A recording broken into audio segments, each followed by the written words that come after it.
Qrammatika iki bölmədən ibarətdir. Morfologiya və sintaksis.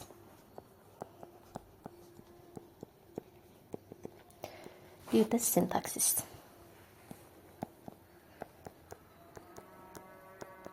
Morfologiyada nitq hissələri öyrəniləcək, yəni sözlərin hansı qruplara, nitq hissəsinə aid olmağı öyrənilir morfologiyada. Sintaksisdə isə söz birləşmələri, cümlə və mətnlər öyrənilir. İndi isə davam edirik morfologiya ilə. Dedik ki, morfologiya öyrənirdi nitq hissələrini. Nitq hissələri nə deməkdir? Nitq hissələri sözlərin qrammatik mənasına görə qruplara bölünməsidir. Biz dərs keçəndə leksikada dedik ki, bir leksik məna var, bir də qrammatik məna var. Qrammatika nə idi? Sualı, işlənmə yeri, əlamət və xüsusiyyətləri, nitq hissəsi onun qrammatik mənası idi. İndi yenə sözlərin ümumi qrammatik mənasına görə qruplaşması, qruplara ayrılması nitq hissəsi adlanacaq. Tutaq ki, əşyanın adını bildirən sözlər isim olacaq. Əlamət, keyfiyyət bildirənlər sifət olacaq. Miqdarını, sırasını bildirənlər say olacaq. Bu formada gedir. Deməli, ümumi qrammatik mənasına görə oldu nitq hissələri. Nitq hissələrində biz iki qrupa bölürük yenə. Bir var əsas nitq hissələri, bir də var köməkçi nitq hissələri. Əsas nitq hissələrinə aid eləyirik. İsim, sifət, say, əvəzlik, zərf və feil aiddir. Köməkçilər qoşma, ədat, moda, nida, bağlayıcı. Bunlar olacaq köməkçi nitq hissələri. Və əsas və köməkçi nitq hissələri arasında fərqlər var. Ortaq cəhətlər də var, fərqli cəhətlər də var. Fərqli cəhətlərimizdə nələrə aid eləyə bilərik? Məsələn, əsas nitq hissələrinin həm leksik mənası olur, həm qrammatik mənası olur. Amma köməkçi nitq hissələrinin yalnız qrammatik mənası olacaq. Ayrılıqda işlənə bilir əsas nitq hissələri, amma köməkçilər ayrılıqda işlənə bilməyəcək. Əsaslar suala cavab verir, köməkçilər suala cavab vermir. Əsaslar ayrılıqda cümlə üzvü olur, köməkçilər ayrılıqda cümlə üzvü ola bilmir. Bir dənə köməkçilərdən yalnız qoşmadır ki, bunu qeyd olaraq yadda saxlayaq ki, köməkçilərdən yalnız qoşma, yenə təklikdə yox, qoşulduğu sözlə birlikdə cümlə üzvü olur.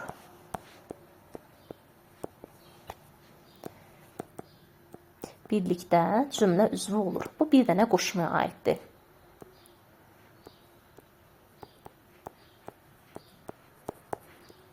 Olur. Bu ancaq qoşmaya aiddir. Təklikdə desək səhvdir. Çünki təklikdə qoşmada cümlə üzvü ola bilməz, amma qoşulduğu sözlə birlikdə olur. Yenə eyni şeyə gəlir ki, ayrılıqda cümlə üzvü olmamış olacaq. Leksik şəkilçini biz köməkçi nitq hissələrinə artıra bilmirik, amma əsas nitq hissələrinə artıra bilirik və yeni söz yaradırıq. Yeni söz yaratmada söz yaradıcılığı sayılacaq. Əsas nitq hissələri qrammatik şəkilçi qəbul edib formasını dəyişir, amma köməkçi nitq hissələri qrammatik şəkilçi qəbul etmir və formaca dəyişə bilmir. Yenə bir dənə bizim burada istisnamız qoşmadır ki, qoşma yenə qoşulduğu sözlə birlikdə şəkilçi qəbul edir. Bu da yenə qrammatik şəkildən söhbət gedir. Qrammatik şəkilçi qəbul edəcək. Qoşma, qoşulduğu sözlə birlikdə. Hal qəbul edə bilər, şəxs qəbul edə bilər, mənsubiyyət qəbul edə bilər bu formada. Daha sonra əsas nitq hissələri quruluşca 3 cür olur, köməkçi nitq hissələri quruluşca 2 cür olur. Sadə, bir də mürəkkəb. Düzəltməsi yoxdur, çünki biraz əvvəl dedik ki, leksik şəkilçi artıra bilmirdik. Amma əsaslara artıra bildiyimizə görə sadə düzəltmə mürəkkəb şəklində gedəcək. Bu oldu əsas nitq hissələrlə köməkçi nitq hissələr arasındakı fərqlər. Ortaq cəhətimiz nədir? Hər ikisinin qrammatik mənası var deyə bilərik. Bu formada bəzi ortaqlıqlar var, amma biz əsas fərqlərlə gedirik. Və köməkçi nitq hissələrinə biz demişdik ki, leksik şəkilçi artırıb yeni söz yarada bilmirdik. Yenə burada da istisnalar var. Əlbəttə ki, istisna qaydanı pozmayacaq. Necə ki, biz qoşma, qoşulduğu sözlə birlikdə suala cavab verdi, cümlə üzvü oldu, qrammatik şəkilçi qəbul etdi. İndi bəzi sözlər də var ki, leksik şəkilçi qəbul edərək yeni söz yarada bilir. Məsələn, deyirəm ki, xasiyyət. Xas sözündən, yəni xas qoşmasından xasiyyət ismi yarandı. Sonra aidiyyət, həm fikir, həm bağlayıcısı və fikir ismi birləşdi. Həm yaşıd, Yəni bu tip sözlər qabağımıza çıxa bilər ki, bu sözlərdə köməkçi nitq hissələrindən yaranıbdır. Əlbəttə ki, istisna qaydadır. İstisna da qaydanı pozmayacaq. Və bunu bitirdik. İndi isə gəlirik başlıq olaraq isim mövzusuna. Deyirik ki, isim əsas nitq hissəsidir.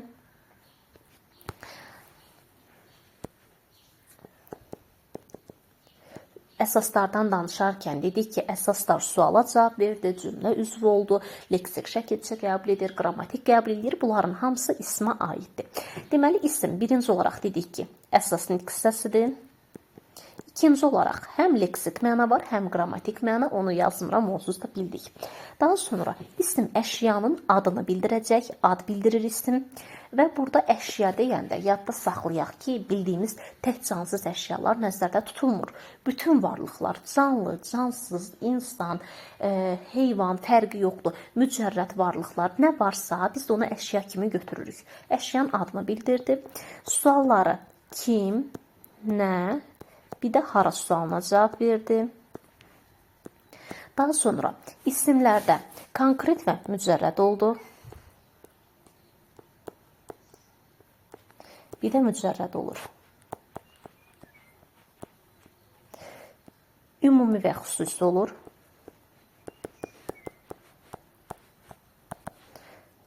Və bir də tək, cəm, toplu ola bilər. Hallanır. 6 halı var deyəcək. Mənsubiyyətə görə dəyişir. Və bir də şəxsə görə dəyişə bilir. Bu oldu ismə aid xüsusiyyətlərimiz. İndi isə birinci başlayaq ismin konkret mücərrədindən. Deməli, bir var dedik ki, konkret isimlər, bir də var mücərrəd isimlər. Konkret isimlər nədir? Gözlə görünə bildiyimiz, əllə toxuna bildiyimiz və hiss eləyə bildiyimiz. Yəni, biz konkret isimləri hiss etmək olur, hiss eləyə bilirik. Mücərrəd isimlər gözlə görülmür, əllə tutulmur, hiss edilmir. Burada mütləq şəkildə diqqətli olaq. Konkret isimlərdə biz hiss etməyi dediyimizə görə bəzi sözlər var ki, bəzən uşaqlar çaşıb onu mücərrəd götürür, amma konkretdir. Məsələn, hava, temperatur mənasında, bir də deyək ki, külək sözü məsəl üçün. Bunları biz konkret götürürük, çünki hər ikisini hiss eləmək mümkündür. Görməsək belə hiss eləyirik. Bu oldu konkret və mücərrəd arasındakı fərqlərimiz. Mücərrədi gözlə görmədik, hiss eləmədik. Arzu deyə bilərik, yuxu deyə bilərik, xəyal deyə bilərik, təfəkkür deyə bilərik, fikir və s. artıra bilərik istənilən qədər. Bir də mücərrəd isimlərə nələri artırırıq biz? Peşə sənət sözləri, plus lıq şəkilçisi. Bunları artırdıqda mücərrəd alınır. Tutaq ki, məsələn, deyirəm ki, rəssamlıq, müəllimlik, həkimlik. Bax, bu tip ifadələr var ki, bunlar da mücərrəd isimlər sayılacaq. Bir də nəyi yadda saxlayaq? Bunu qeyd olaraq dəftərimizdə qeyd edək mütləq şəkildə. Bəzi sözlər var ki, həm konkret, həm də mücərrəd ola bilər. Həm də mücərrəd. Həm konkret, həm mücərrədə nələr aid edirik? Məsələn, saat sözü. Bir var divar saatı, qol saatı, bir də deyirəm saat 5-dir. Ay, göydəki ay var, bir də yanvar, fevral ayı var. Gün, göydəki günəş mənasında gün var, bir də birinci, ikinci gün şəklində var. Hava sözü var. Havada diqqətli olaq. Bir var oyun havası, bir də var temperatur.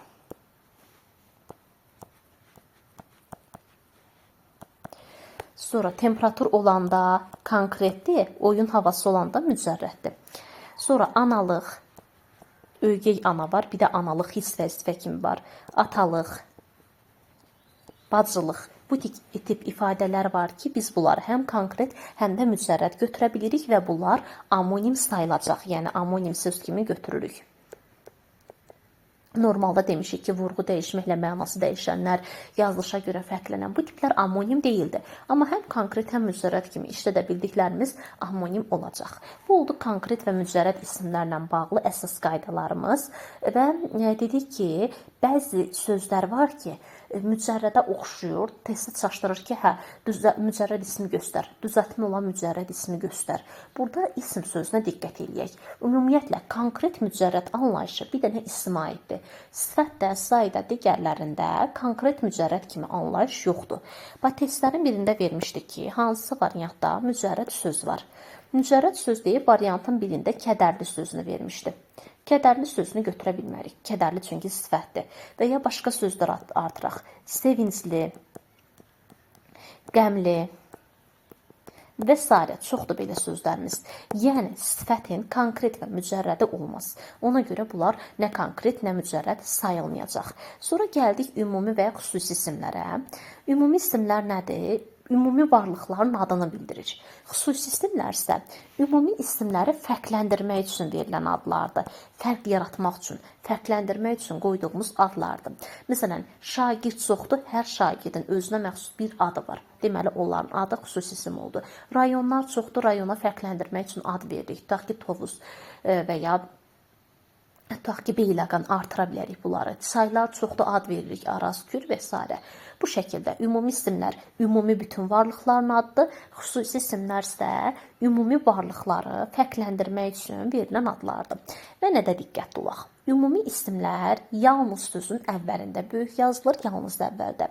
Xüsusi isimlər hər zaman böyüklə yazılır. Bu testlərdə qabağımıza çıxır. Düzdür, bilinən rahat bir məqamdır, amma bəzən doğru, yanlış kimi fikirlər verəndə çaşdıra bilər. Deməli, ümumi isimlər yalnız cümlənin əvvəlində böyüklə yazılır.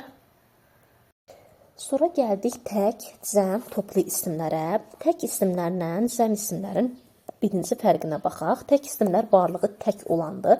Cəm isimlər isə çoxluq bildirir və mütləq şəkildə cəm isimlərdə lar, lər şəkilçisi olmalıdır. Lar, lər şəkilçisi yoxdursa, biz bu sözə cəm deyə bilmərik. Mütləq şəkildə buna diqqət eləyək. Tək isimlərdə lar, lər olmur, cəm isimlərdə lar, lər şəkilçisi olur. Bir də toplu isimlər var. Toplu isimlər nədir? Larlər olmadan cəmlik bildirir. Məsələn, deyə bilərik ki, ilxı, maxır, bölük, taqım, qrup bu tip ifadələrdir ki, görürük ki, larlər yoxdur, amma tərkibində çoxluq məzmunu var. Bu tip sözlərdə toplu isimlər sayılacaq. Və toplu isimlərdə nəyə diqqət eləyək? Yerinə görə toplu isimlər də cəmlənə bilər. Amma hamısı cəmlənmir, indi onu da deyəcəm. Məsələn, tutaq ki, deyirəm ki, məsələn, sürü. Sürünü biz toplu isim kimi götürdük, topludur. Amma bəzən uşaqlar gedir bunu cəmdə götürür, səhvdir. Bu təkdədir. Və belə bir sual var idi testlərin birində. Deyir ki, hansı variantda cəm isim var? Variantın birində yazıb ki, sürü geri qaydırdı. Burada cəm yoxdur, burada toplu var. Amma olsaydı ki, sürülər, onda biz bunu cəm həm də toplu götürə bilərdik. Yəni, sözlər topluda olur yerinə görə, tək və cəmdə olur. Burada diqqətli olaq. Cəm olması üçün larlər şəkilçisinin iştirakı mütləq şəkildədir. Bir də çaşdırıb deyər ki, bütün toplu isimlər cəmlənir, səhvdir. Bizim 3 dənə toplu isimimiz var ki, əhali, cəmaət, bir də ictimaiyyət. Bunlar cəmlənə bilməz. Bunlar oldu tək cəm toplu ilə bağlı. Bir də nəyə yadda saxlayaq? Bəzi ifadələr olur ki, orada larlər şəkilçisi olur. Biz onu cəm götürürük, amma məzmun olaraq cəmlik yoxdur. Məsələn, deyirəm ki, istilər düşdü, soyuqlar başladı. Söz olaraq cəmdə götürürük, amma mahiyyət olaraq, məzmun olaraq biz orada cəmi görmürük. Deməli, testlərdə bir də qabağımıza çıxır ki, hansı sözlər cəmlənə bilməz? Bir, əhali, cəmaət, ictimaiyyəti cəmləndirə bilmirik. Bir də lıq şəkilçili mücərrəd isimlər.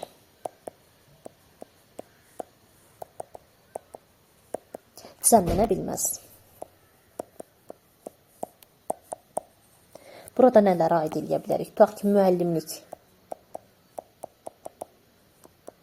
həkimlik, daha çox da elə peşə sənət sözləri aiddir. Bunları mütləq şəkildə yadda saxlayaq. Testlərdə qabağımıza çıxır cəmlənə bilməyənlər. Əhali, cəmaət, ictimaiyyət, bir də ki, lıq şəkilçili mücərrəd isimlər. Bir də bəzi sözlər var ki, həm yerinə görə toplu ola bilir, həm də tək isim ola bilər. Məsələn, testlərdə kütlə sözü qabağımıza çıxır, kütlə. Məsələn, kütlə bir deyirəm ki, nəyinsə kütləsi, çəkisi mənasında deyəndə bu adi tək isimdir. Amma deyirəm kütlə ayağa qalxmışdı. Bu oldu toplu. Yəni belə yazıram bura. Həm tək, həm də toplu. Yerinə görə həm tək, həm də toplu olanlar. Kütlə sözünü dedik. Əhali mənasında topludur. Bildiyimiz nəsə çəki mənasında təkdir.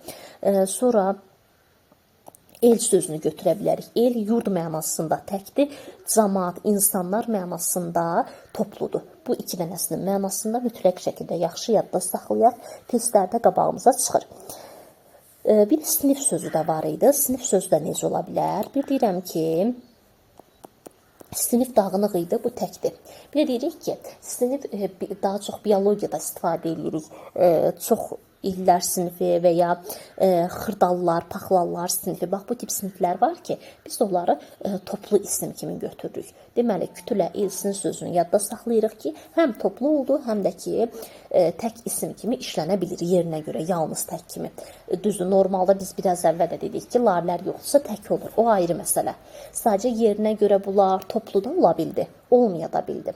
Bir də biraz əvvəl biz xüsusi isimdə dedik ki, leksik şəkildə artırsaq, artıq o ümumi ismə çevrilir. Yenə toplu isimdə də elədir. Toplu isimlərə leksik şəkildə artırsaq, artıq həmin söz toplu olmayacaq. Olmur, toplu sayılmayacaq. Məsələn, deyirəm ki, ilxı gəlir. İlxı burada bildik ki, topludur. Amma deyirəm ki, ilxıcı. Amma toplu deyil. Bax, burada diqqətli olaq. Bu toplu olmayacaq. Deməli, ümumi isimlər yalnız cümlənin əvvəlində böyük olur, qalan yerlərdə ortada və sonda kiçik hərflə, xüsusi isimlər isə hər zaman böyük hərflə yazılacaq, kiçiklə yazılmaz. Və xüsusi isimlərə cəm şəkildə artırmaq olur. Məsələn, larlər artırsaq, yenə də böyük hərflə yazılacaq. Nizamilər, füzulilər, bu tip ifadələr görsək, yenə də böyük hərflə yazılacaq. Bir də nəyi yadda saxlayaq?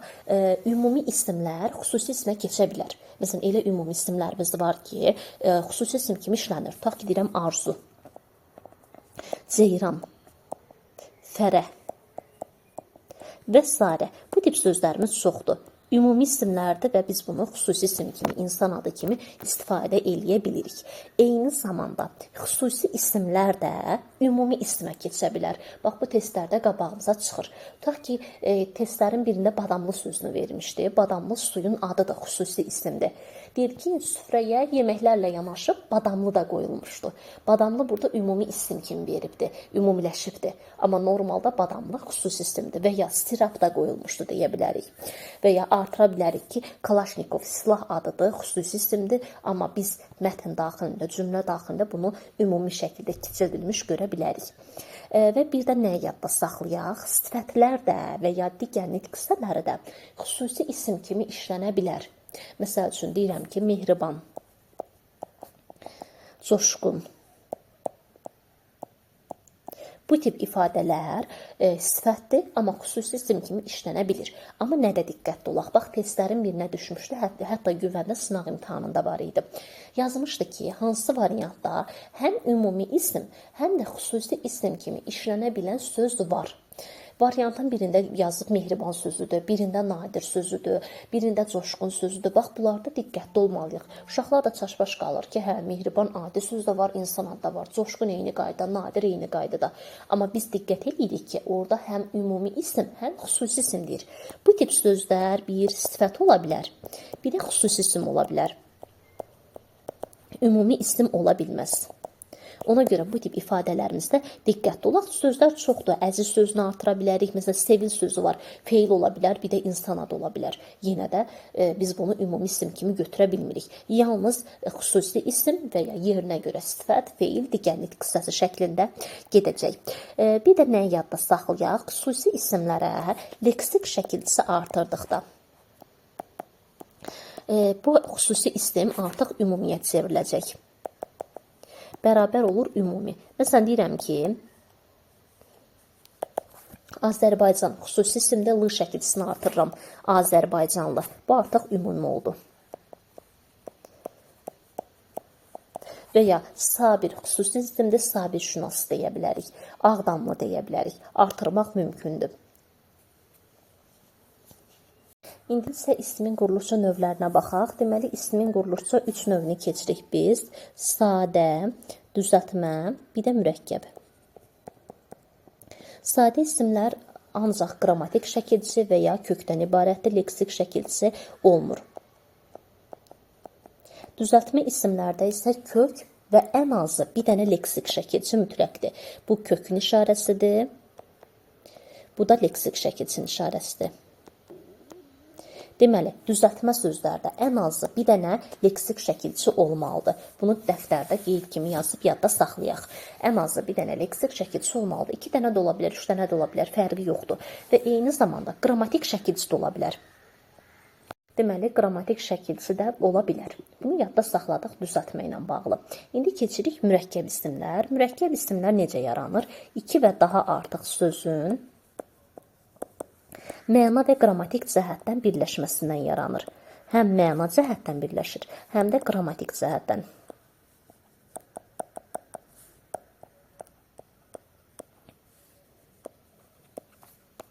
Birləşir. Və nəyi yadda saxlayaq? Mürəkkəb sözlərin tərkibində mütləq şəkildə ən az 2 söz olmalıdır. Bunu bildik. Yəni 2 dənə kökdən ibarət oldu. Amma qeyd olaraq dəftərdə yazırıq ki, mürəkkəb sözlərin tərkibində leksik şəkilçisi də ola bilər, qrammatik şəkilçisi də ola bilər. Yəni olmağı məcbur deyil, ola da bilər, olmaya da bilər. Və ya qrammatik şəkilçisi ola bilər.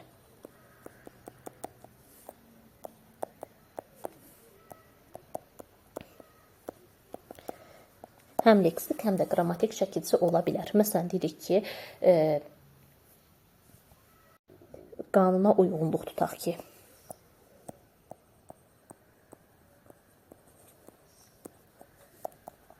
Qanuna uyğunluq sözündə sözün kökü bir qanun var, bir də uymaq sözü var. Qanuna A-ə qrammatikdir, uymaqdan uyğun, uyğunluq. Deməli, 2 dənə leksik, bir dənə qrammatik iştirak edə bildi. Nəyi yadda saxlayaq? Deyər ki, leksik şəkilçisi yalnız düzəltmə sözlərdə olur, səhvdir. Mürəkkəb sözlərdə də ola bildi. Sadədə olmayacaq, amma düzəltmə və mürəkkəbdə ola bilər. Amma qrammatik şəkilçisi hamısında ola bilər. Sadədə də, düzəltmədə də, mürəkkəbdə. Hansında görsək, yəni iştirak edib ola bilər. Bunu yadda saxlayırıq. Və nəyi yadda saxlayaq indi?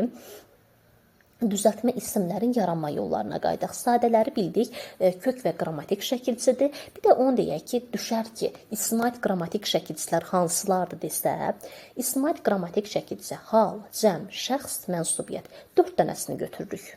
Buradakılar da isnad qrammatik şəkilçilərimizdir ki, hal, cəm, mənsubiyyət və şəxs. Bunlar sadə sözlərdə də ola bilər, düzəltmələrdə də ola bilər, mürəkkəblərdə də ola bilər. Yəni, hər birində qabağımıza çıxa bilər bu.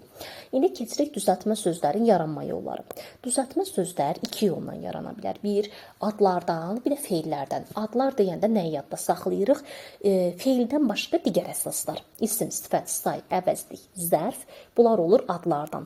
Bir də feillərdən yarana bilər. Feillər hansı hissəsi olacaq? Bildiyimiz adi feil. Feildən yarananlar. Yəni, buna da leksik şəkilçisi artırırıq. Deməli, şəkilçilərə baxaq birinci. Adlardan düzəldənlərdə. Yəni, söhbət burada isim, sifət, say, əvəzlik, zərfdən gedəcək. C şəkilçisi peşə sənət anlayışı bildirir və ya əlamət məzmunu sənət anlayışı bildirəcək ki, isim yaradır. Dənizdən dənizçi, qırdan qırçı, xəbərdən xəbərçi, əladan əlaçı. Və burada bu verilibdir. Bu sözləri yaxşı yadda saxlayaq. Əlamət məzmunu bildirir. İmtahanın birində, yenə deyəsənsə güvəndə idi. Əlaçı sözünü çaşdırmaq üçün sifət kimi vermişdi, amma burada çaşmırıq. Sifətləşə bilir, o ayrı məsələ. Deyirəm ki, o əlaçı şagirddir. Necə şagirddir? Əlaçı şagirddir. Belə də çaşdırıb sifət götürənlər var idi. Amma yadda saxlayaq ki, C şəkilçisi isim yaradır. Əladan əlaçı, xəbərdən xəbərçi, əlamət bildirən isimdir. Yəni, əlamət məzmunlu isimdir. Əlavə olaraq biz bura artıra bilərik sözlərimizdən. Məsələn, üsyançı sözü var. Təbliğatçı sözü var. Zərbəçi sözü var. Artıra bilərik, yəni çoxdur. Burada diqqətli olaq, yəni C şəkilçisində. Sonra l. L ən çox sifət yaradır. Yağlı, duzlu, maraqlı bu tip sözləri. Amma insan anlayışı bildirdiyi halda biz bunu götürürük isim olaraq. Məktəbli, şəhərli, yenə məktəbli, şəhərli, əlaçı, zərbəçi, xəbərçi, təbliğatçı bu tiplər sifətə daha çox oxşuyur, sifətləşməyə meyillidirlər. Amma biz bunları isim kimi götürürük, mütləq şəkildə diqqətli olaq. Yenə dəftərdə qeyd olaraq hamısını qeyd eləyək ki, qabağımıza çıxa bilər. Laq şəkilçisi yaydan yaylaq, duzdan duzlaq, buzlaq çətin deyil. Bu da cığaz, əzizləmə mənası, qızcığaz, quşcuğaz şəklində. Gil şəkilçisi bir cür yazılan şəkilçisidir. Dayımgil, əmimgil. Ki şəkilçisi normalda sifət yaradır. Biz də hətta sifətə deyirik ki, ki və daki şəkilçisi artırılan sifətlər yalnız hansı sualına cavab verir. Belə bir qaydamız var. Biz tutaq ki, dünənki deyə bilərik, əvvəlki deyə bilərik. Amma nəyi yadda saxlayaq? Ki şəkilçisi əvəzliyə artırıldıqda isim olacaq. Əvəzlik plus ki şəkilçisi, ki, kü bərabərdir isim. Qalan hallarda sifət olur. Bizimki, sizinki, səninki, özümünki. Bax, bunlar hamısı isim sayılır. Və nəyi yadda saxlayaq? Gil və ki şəkilçisindən əvvəl qrammatik şəkilçisi gələ bilər. Söz yaradıcılığında keçirik ki, leksik şəkilçisidən sonra qrammatik gəlməlidir. Əvvəl gəlməməlidir. Amma qaydanı pozulan şəkilçilərimiz var ki, gildir, sizdir, dakıdır, kidir, bu tip şəkilçilər. İsimdə də pozulan gil və ki şəkilçisidir ki, bunlardan əvvəl qrammatik şəkilçisi gələ bilir. Yəni, bu sadəcə kənara çıxma şəklindədir. Ça şəkilçisi kiçiltmə mənasıdır. Gödəkdən gödəkcə, qazandan qazanca, lıq yer bildirə bilir. Məsələn, deyirik ki, daşlıq, qohumluq bildirə bilər. Tutaq ki, qardaşlıq, mücərrəd anlayış, gözlük, daha doğrusu mücərrəd anlayış, müəllimlik, rəssamlıq. Gözlük də adi bir əşyadır, normal bir əşyadır, nəfəslik yenə bir əşyadır. Pəncərənin o balaca gözü şəklində ayrılıqda mücərrəd anlayışdır. Çıx, məsələn, qulaqdan qulaqçıq, evdən evcik, daş, insan anlayışı bir cür yazılan şəkilçidir. Vətəndən vətəndaş, sirdən sirdaş. Çılıq, narahatdan narahatçılıq, düşməndən düşmənçilik. Və burada nə də diqqətli oluruq çılıq şəkilçisində? Çılıq şəkilçisini biz birlikdə bir dənə leksik götürə bilərik. Bir də çılıq şəkilçisi 2 dənə leksik ola bilər. Burada nəyə baxacaqsınız? Əgər dilimizdə ç ilə söz varsa, deməli ç ayrı, lıq ayrıdır. Tutaq ki, deyirəm ki, dənizçilik. Əgər dilimizdə dənizçi sözü varsa, ayırmalıyıq. Var ilə dəniz, dənizçi var. Deməli, ç və lik ayrıdır. Amma elə buradakı nümunələrə baxaq. Dilimizdə düşmənçi sözü yoxdur. Deməli, çilik birlikdədir. Tutaq ki, rahat sözün kökü, rahatçı, narahatçı sözü yoxdur. Çılıq bir yerdə gedir, buna da ön şəkilçisidir. Bu formada olacaq. Sonra iyyət şəkilçisi. Qalibdən qalibiyyət. Yəni, sən qalib gəlirsən ki, qalibiyyət olur. İrsdən irsiyyət. Dar, bir cür yazılandı bu. Hökmdən hökümdar, hesabdan hesabdar, xəzinədən xəzinədar. At, təbliğdən təbliğat, məlumdan məlumat şəklində gedir. Təmindən təminat. Bunda yadda saxlayaq, testlərdə qabağımıza çıxır. Təmin olunur ki, təminat olur. İvi, Gəncədən Gəncəvi, Xaqandan Xaqani. Bu da çaşdırıcıdır, yadda saxlayaq. Xaqandan Xaqani. Gər, zərdən zərgər, misdən miskər şəklində. Zadədir, sonra ov, ova, yev, yeva. Bunlar da soyadla bağlıdır və düzəltmə ismi yaradacaq. İyə, fərzdən fərzliyə, ruhdan ruhiyə, ist, kapitaldan kapitalist, realdan realist. İyyat yenə kəşfdən kəşfiyyət bu şəkildə gedir. Keş, bir cür yazılan şəkilcidir. Stam, Türkmənistan, Türkməndən Türkmənistan, Gürcüdən Gürcüstan, Hinddən Hindistan. Şünas, şünası yadda saxlayaq, imtahanda nə ilə çaşdırmışdı? Yazıb ki, hansı variantda mürəkkəb isim var, hüquqşünası vermişdi. Hüquqşünas mürəkkəb deyil, düzəltmədir. Çünki şünas şəkilçidir. Dilimizdə şünas deyə, xana deyə söz yoxdur. Yəni, çayxanadır, meyxanadır, hüquqşünasdır, dilşünasdır. Bax, bunların hamısını sadə götürməliyik ki, çünki dilimizdə xana və şünas sözü yoxdur. İzm, kapitalizm, baz, hoqqabaz, kəndirbaz kimi sözlərimiz var. Bunları da yadda saxlayaq. Sonra feildən isim düzəldən şəkilçilər var. İş, məsələn, baxmaqdan baxış, anlamaqdan anlayış, döyməkdən döyüş, Almaqdan alıcı, dinləməkdən dinləyici. Bu sözü dəftərə qeyd edək. Sözün kökü dinlədi. Bəzən din verirlər, səhvdir. Düzdür, dilimizdə dinmək, danışmaq var, amma məna əlaqəsi yoxdur. Danışmaqla, yəni dinib danışmaqla qulaq asmağın, dinləməyin əlaqəsi yoxdur. Əks məzmundur. Axmaqdan axın, səpməkdən səpin. Bu formada gedir. T, qışqırmaqdan qışqırtı.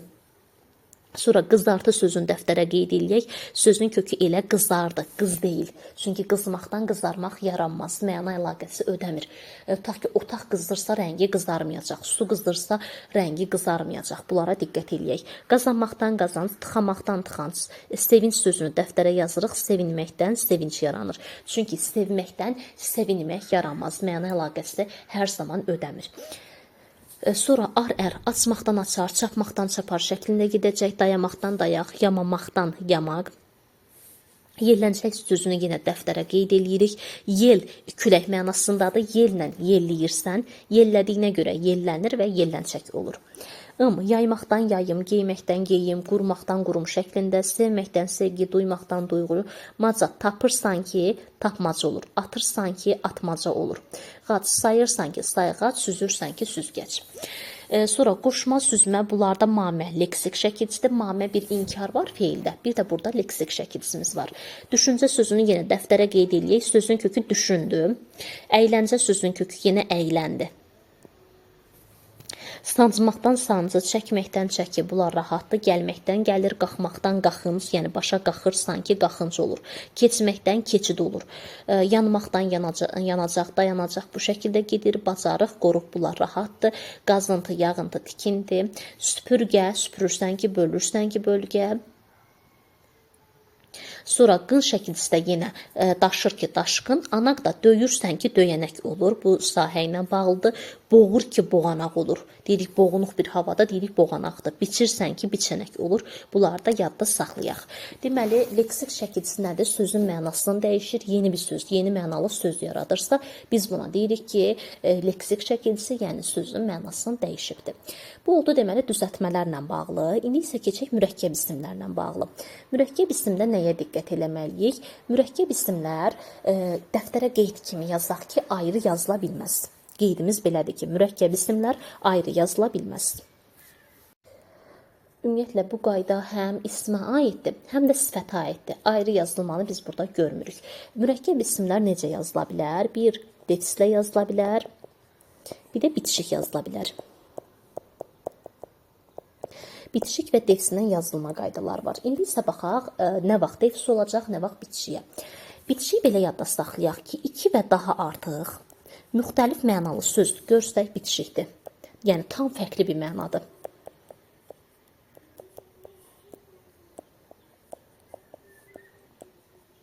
Birləşərsə. Deməli, 2 və daha artıq tam əlaqəsiz, müxtəlif mənalı söz birləşsə bitişik yazılır. Məsəl üçün deyirik ki, dəvə, dabanı. Bu şəkildə gedə bilərik. Ayaq, qabı. Müxtəlif mənalı sözlərdir. Bitişik oldu. İndi gəldik defislə. Yaxın mənalı sözlər. Tutaq ki, bacı, qardaş. Qapı, baca. Tutaq ki, əks mənalı sözlər. Ev, eşik. Sonra eyni sözün təkrarı.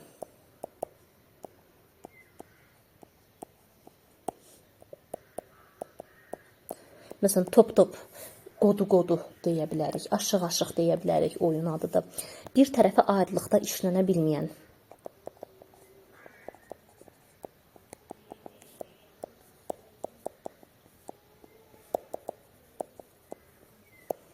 Bilməyən, məsələn, kağız-küğüz, dəmir-dümür. Sonra izafət tərkibləri.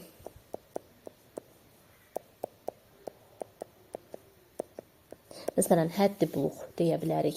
Tərcümeyi hal deyə bilərik ki, bunlar da defislə yazılacaq.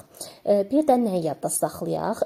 Defisdə dedik ki, yaxın, əks mənalı, eyni sözün təkrarı defislə yazılanlara getdi. Bir də bunu mütləq şəkildə yadda saxlayaq. Testlərdə ən çox fonetikada, orfoqrafiyada qabağımıza çıxır. Tərkibində əks, eks, vitsi, sonra ober, kontur sözlü olanlar. Məsələn, deyirəm ki, Tutaq ki, əks-inqilab defisindən olacaq, eks-prezident defisindən olacaq, vitse-prezident defisindən olacaq, ober-leytenant defisindən olur, kontr-admiral defisindən olacaq. Bax, bunların hamısı defisindəndir.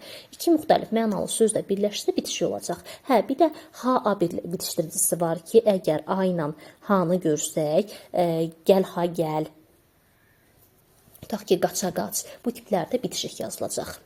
Və mürəkkəb isimlərdə onu yadda saxladıq ki, bir vurğu altında deyilir, birlikdə bir dənə cümlə üzvü olur, ayrı yazıla bilməz. Əsas qaydalarımız bunlar.